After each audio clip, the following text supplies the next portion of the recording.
I live with my mum and my stepdad. I've got my dad, I've got my stepmum, I've got my mum and my stepdad. 1 in 3 people are likely to be part of a step family at some stage in their lives. And although all families can be complex, step families can bring particular challenges. I don't think you can rush into it when you have got children, because you're heading really for an unknown. You don't know how it's going to go. Before introducing your children to your new partner, it's important that you know that this is a relationship that is significant for you, and this is someone who's going to be in your lives for quite some time to come. Be sure that your partner is ready to become a step parent and take on all the changes that's going to involve. I think you need to know yourself what you want from the person you're inviting into you and your family's life.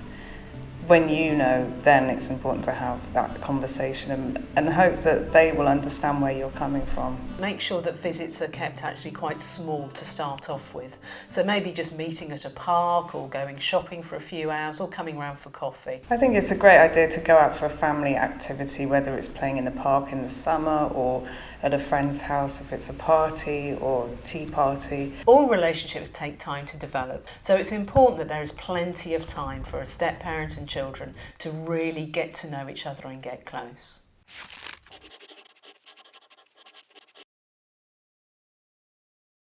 It definitely does have an effect on me thinking, well, mum's got time for somebody else as well, you know, what about me? They may feel jealous, they may be clingy, they may actually begin to play up and behave quite badly, particularly if you've been a single parent for a while. Ellie started to play up quite a bit, misbehaved, she became cheeky. And that's because she wanted us both. I wasn't prepared to force anything, to push her or anything, you know, as a parent, you know, I thought, leave her to make up her own mind, to get to know Donna better and so on. Let them take the pace and not try and push them any further forwards than they're ready to go. It can be really helpful to make that relationship develop by sharing stories, maybe looking through old family albums and talking about old holidays.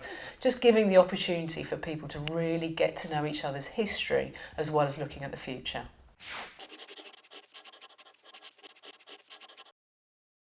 Whenever possible, it's important to try and make sure you continue to have time alone with your children so they know that they still have a very special relationship with you.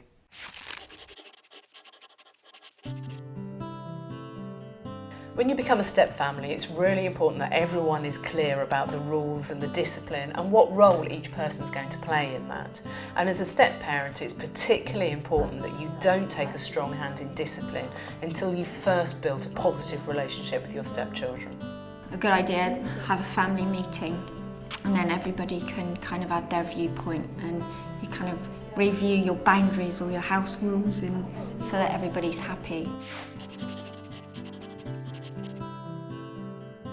Many stepchildren struggle with divided loyalties between their step-parent and their non-resident parent.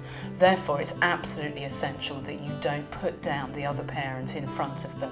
Families change and grow, particularly as children grow, so it's really important that you keep lines of communication open and you're willing and able as a family to adapt and change as your children do. Often children are actually a lot more adaptable than we think, and becoming a step family is an opportunity for parents and children alike to form new bonds and have a positive family experience.